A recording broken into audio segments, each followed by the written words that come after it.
नमस्कार दोस्तों, आपके साथ हूं रहमान सैफी और आप देख रहे हैं साया न्यूज।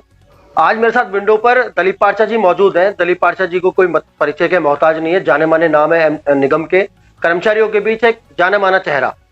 दलीप पारचा जी से मेरा सवाल रहेगा, जो प्राइवेट सेक्टर के कर्मचारी हैं और जो निगम के कर्मचारी हैं, दरअसल में जो काम कर रहे हैं, अभी जिस तरह से एमडी में एमसीडी के अंदर प्राइवेटेशन की बात हमने काफी दिन उस पर खबरें भी चलाई, तो इसी संदर्भ में आज बात करने के लिए मैंने विंडो पर बुलाया दलीप पारचा जी।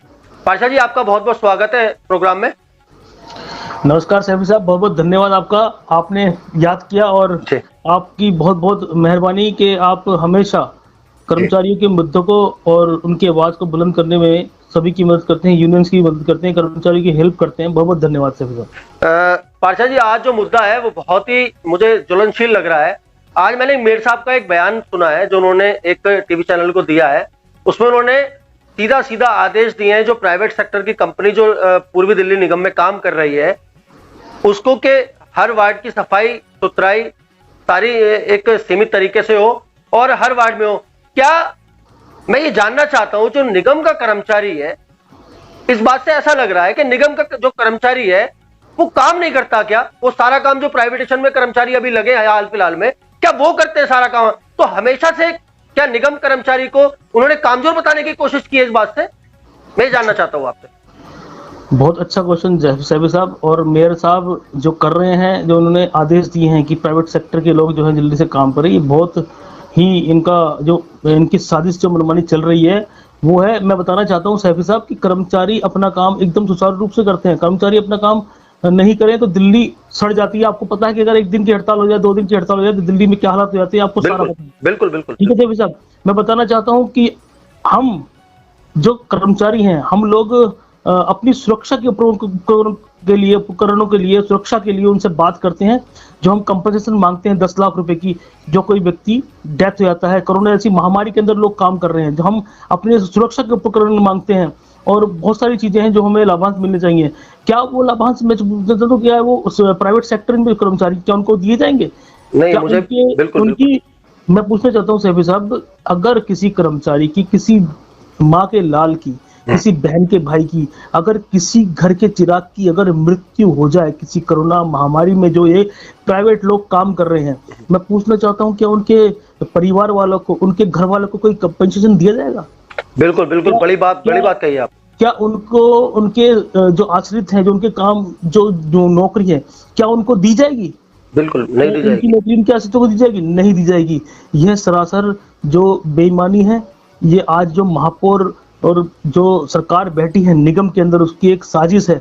मैं बताना चाहता हूं कि ये चाहते हैं कि ये लोग गूंगे बहरे बनकर, हमारे गुलाम बनकर काम करते रहें और इसीलिए वो प्राइवेट कर्मचारियों को ला रहे हैं, प्राइवेट कर्मचारी को लगा रहे हैं, क्योंकि वो हमारे अधिकार, हमारे जो हमारे हक हैं वो देना नहीं चाहते सैफी साहब। वो चाहते हैं कि जो दास प्रथा, जो गुलाम प्रथा ये लोग चाहते हैं वो लागू करना चाहते हैं। ये लोग ये चाहते हैं कि जो हम आज अपने अधिकारों के लिए आवाज उठाते हैं, हमारी आवाज को ये दबाना चाहते हैं प्राइवेट लोगों से काम कराने के लिए। मैं पूछना चाहता हूं, जो बेचारे प्राइवेट लोग काम करेंगे उनको ये क्या सुविधाएं देंगे? अगर मैं पूछना चाहता हूं, क्या उनको डीए, बोनस, ऐसी सुविधाएं मिलेंगी? बिल्कुल नहीं मिलेंगे सर, उनको नहीं मिलेगी, मुझे पता है उनको नहीं मिलेगी। लेकिन मैं पूछना चाहता हूँ, वो प्राइवेट लोग बेवकूफ अपनी जिंदगी को दांव पे क्यों लगा रहे हैं? वो अपने अधिकारों की बात करें। उनको अगर उनको बेनिफिट मिलता है, उनको कंपनसेशन मिलता है, उनको कंपनसेशन ग्राउंड पे नौकरियां मिलती हैं उनकी डेथ होने के पश्चात, तो मैं चाहता हूं कि वो काम करें। लेकिन ये शोषण है, सरासर मजदूर का शोषण है। आज मजदूर को इतनी कम सैलरी के अंदर ये लोग प्राइवेटाइजेशन कर रहे हैं और निगम को ये खत्म करने के चक्कर में लगे हुए हैं। निगम के अंदर जितने भी कर्मचारी हैं, आधे से ज्यादा कर्मचारी, मैं बताना चाहता हूं, पूरे 22 साल से भर्ती नहीं की गई इन लोगों ने। पूरे 22 साल हो गए आज भर्ती किए हुए, क्यों नहीं भर्ती कर रहे? क्या 22 साल पहले दिल्ली की जनसंख्या क्या थी और आज की जनसंख्या क्या है? बिल्कुल बिल्कुल हकीकत है बात। दिल्ली में जो लोग रहते हैं उनकी पॉपुलेशन कितनी बड़ी है और कितना, मतलब एरिया तो बड़ा नहीं है लेकिन लोग बड़े हैं, और कूड़ा कितना बड़ा है, काम कितना बड़ा है, और कर्मचारी कितने मृतक हुए हैं, कितने रिटायर हुए हैं। कम से कम आधे से भी ज्यादा कर्मचारी आज की डेट में रिटायर हो गए हैं और कुछ की मृत्यु हो गई है। एक बात मैं रोकना चाहता हूँ आपको पारचा साहब, मुझे एक बात याद आ रही है। हम देखते हैं, हमेशा हमने खबर भी चलाई है, हमेशा खबर चलाते हैं इस बात से जुड़ी हुई, लेकिन कहीं ना कहीं ये देखने को मिलता है कि जो मौजूदा वक्त का जो सरकारी निगम कर्मचारी है उसको उसका डीए नहीं मिलता, उसको उसका बोनस नहीं मिलता, उसकी सैलरी तक उसको समय से नहीं मिलती, और तो और जिस तरह की कोरोना महामारी चल रही है उसको उपकरण भी समय से नहीं मिलते। क्या ऐसे में निगम के पास, ये निगम का किस तरह का रवैया है कि प्राइवेट सेक्टर को देने के लिए पैसे, उपकरण, रिक्शे और बाकी चीजें हैं, लेकिन सरकारी में जो कर्मचारी काम कर रहा है उसके लिए इस तरह की कोई सुविधा नहीं है? यह किस तरह का दुर्व्यवहार है उसका? ये बिल्कुल सही बात पूछी है सेवी साहब आपने। ये बात इस तरीके की सेवी साहब, एक कर्मचारी आज लगा, ठीक है, उसका इतना शोषण हुआ, इतना शोषण हुआ कि वो 22 साल तक एक जिम्मेदार कच्चा कर्मचारी करते करते जब उसका समय आया कि अब वो पक्का होगा, हालांकि पक्का तो उसको 2-3 साल में हो जाना चाहिए था, कानून के दायरे में, संविधान के तहत उसको जल्दी से जल्द पक्का करने की प्रक्रिया निगम में करनी चाहिए, लेकिन आज 20-20, 22-22, 25-25 साल से जो कर्मचारी रिटायर कह रहा हूं मैं गलती से, जो रिटायर हो जाते थे वो पक्के नहीं हुए सर। बिल्कुल बिल्कुल सर, ये बिल्कुल हमने भी सुना। 20-20 साल, 25-25 साल से कर्मचारी अपनी सिर्फ इसी आस में नौकरी कर रहे हैं कि चलो उन्हें एक दिन पक्का किया जाएगा, लेकिन जब उनका पक्का करने का समय आया, जब उसने निगम से डिमांड की कि भैया मुझे पक्का करो, तो निगम में ऐसे निकम्मे अधिकारी, ऐसे करप्ट लोग, नेता आ गए जिन्होंने कहा कि इनको पक्का करने से अच्छा है कि प्राइवेट कर्मचारी ले आओ, 12,000 की सैलरी में वो दोबारा से काम करेगा, और नई युवा पीढ़ी को प्राइवेट सेक्टर में लगा करके उसकी जिंदगी फिर खराब की जा रही है, जैसे कि और लोगों की जिंदगी ये लोग खराब कर चुके हैं। ये जो हजारों कर्मचारी आज निगम में काम करते हैं, जो सरकारी, जो निगम में काम करते हैं, क्या पार्षद साहब इस प्राइवेट सेक्टर की वजह से उनकी पारिवारिक स्थिति, उनकी आर्थिक स्थिति, क्या वो खराब नहीं हो जाएगी? उनके भविष्य का, उनके बच्चों का भविष्य दांव पर नहीं है कहीं ना कहीं इस सब चीजों की वजह से? सैफी साहब, मैं वही कह रहा हूं, जिस तरीके से एक नौजवान पीढ़ी जो कि 98 से लेकर 90 जो 2000 में वो लोग लगाए गए, ठीक है, अब वो लोगों को इन्होंने आज 2021 चल रहा है, 21-22 तक इन लोगों ने उनको खून चूसा, उनको 12,000 की नौकरी में काम कराया, ठीक है सर। अब उनको पक्का करने की बात आई तो उन्होंने पक्का नहीं कर रही है लोग, और प्लस नई युवा पीढ़ी को आज वो ले आए, अभी इनकी जिंदगी तो इन्होंने खराब कर दी, अब नई युवा पीढ़ी की जिंदगी खराब करना ये लोग शुरू कर रहे हैं प्राइवेट में 12-12, 15-15 की नौकरी में।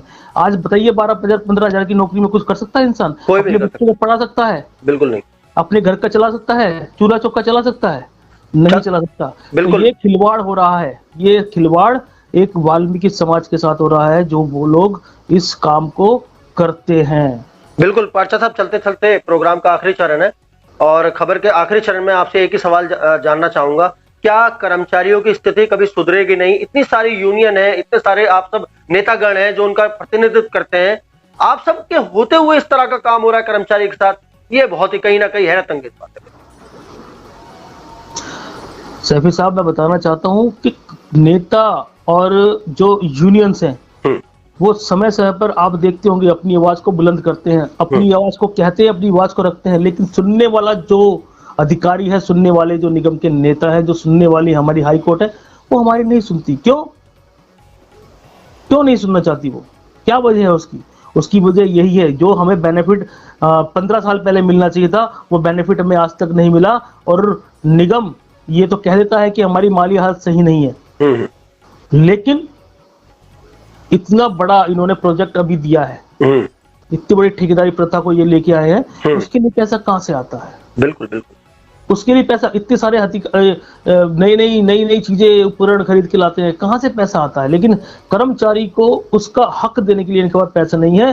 प्राइवेट कर्मचारी को ला करके ये फिर से जो कर्मचारी का जो कच्चे कर्मचारी हमारे पक्के नहीं हुए हैं उनको पक्का न करके कच्चे कर्मचारी को ला करके उनकी जिंदगी खराब करने के बाद दूसरे जो कर्मचारी आज जो आ रहे हैं प्राइवेट सेक्टर में, जिनको कोई बेनिफिट नहीं मिलना, उनकी जिंदगी से खिलवाड़ किया जा रहा है।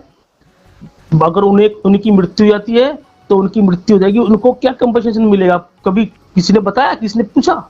नहीं। कंपनसेशन की बात से मुझे एक सवाल और याद आया, जिस तरह से दिल्ली सरकार की तरफ से 1 करोड़ रुपए की राशि का ऐलान किया गया था, जो कोरोना से ग्रस्त होकर जिन लोगों की मृत्यु हो गई है, जो सफाई कर्मचारी का काम करते हैं, क्या पार्चा साहब, अभी तक दिल्ली सरकार की तरफ से ऐसा कोई कदम उठाया गया किसी कर्मचारी के लिए, जबकि 2 बार हम देख चुके हैं, एक शिक्षक विभाग का और एक स्वास्थ्य विभाग का, उन कर्मचारियों को मिल चुका वो 1-1 करोड़ की राशि। क्या कहेंगे इसको? देखिए, मैं बताना चाहता हूं कि जो दिल्ली की सरकार है उसने हमको हमेशा बेवकूफ बनाया है और इसमें भी हमारे साथ शौचालय व्यवहार किया है। जब वो आए थे, जब उन्होंने निगम के जब वो विधायक के इलेक्शन लड़े थे, जब वो मुख्यमंत्री बने थे, उससे पहले उन्होंने वादे किए थे कि मैं जो ठेकेदारी प्रथा है उसको खत्म कर दूंगा, बिल्कुल खत्म कर दूंगा, और जो प्राइवेट सेक्टर के लोग हैं उनको पक्का करा के स्थायी नौकरी दिलवाऊंगा। ठीक है जी। उन्होंने कहा था एमसीडी के अंदर बिल्कुल भी निजीकरण नहीं होने दूंगा। जब उन्होंने कहा था, जब ये विधानसभा के इलेक्शन थे, ठीक है जी। अब जब वो मुख्यमंत्री बन गए तो हमने कहा कि सर आपने ये कहा था। बिल्कुल। अब साहब कहते हैं कि हमारे हाथ में नहीं है। सर वो एक बात और भी कहते हैं, अगर आपने मेरी सरकार निगम में बना दी तो मैं कर्मचारियों के लिए सब कुछ कर दूंगा, ये भी हमने सुना है। निगम में सरकार देखो कोई नहीं बना सकता। निगम में सरकार तो जो हमारे नागरिक हैं देश के, जो हमारी जो दिल्ली की पब्लिक है वो बनाएगी। हम तो उसमें कुछ कैसे सरकार बने या ना बने, हमें तो निगम कर्मचारियों का अधिकार चाहिए। जो हमारे निगम के अधिकार देने में सक्षम होगा, उसने पहले नहीं दिए तो अब क्या देगा। जो निगम में सक्षम होगा अधिकार देने के लिए, जो भ्रष्टाचार खत्म करेगा, वो हमारा नेता होगा। बिल्कुल बिल्कुल। आज बहुत अच्छी बात आपने कही पार्चा साहब, और खबर को खत्म करते हुए मैं अपने सभी दर्शकों से भी इस बात को कहना चाहता हूँ कि और कर्मचारियों तक खास तौर पे ये संदेश पहुंचाना चाहता हूँ साया न्यूज के माध्यम से और अपने माध्यम से, और सभी नेतागणों की तरफ से भी, कि आप लोग घबराइए नहीं और अपने हक अधिकार के लिए आवाज उठाइए, क्योंकि ये बात बिल्कुल पार्चा साहब ने सच बोली है। ये बिल्कुल प्योर सच है कि सरकारी कर्मचारी को तो एक बार को फिर भी कुछ लाभांश मिल सकते हैं, लेकिन जो प्राइवेट सेक्टर के कर्मचारी हैं उनको सच में कुछ नहीं मिलेगा, क्योंकि इसी का मतलब प्राइवेट सेक्टर है। तो दोस्तों, अगले मुद्दे के साथ इसी बात को आगे बढ़ाते हुए दोबारा मुलाकात होगी। जय हिंद, जय भारत, जय संविधान।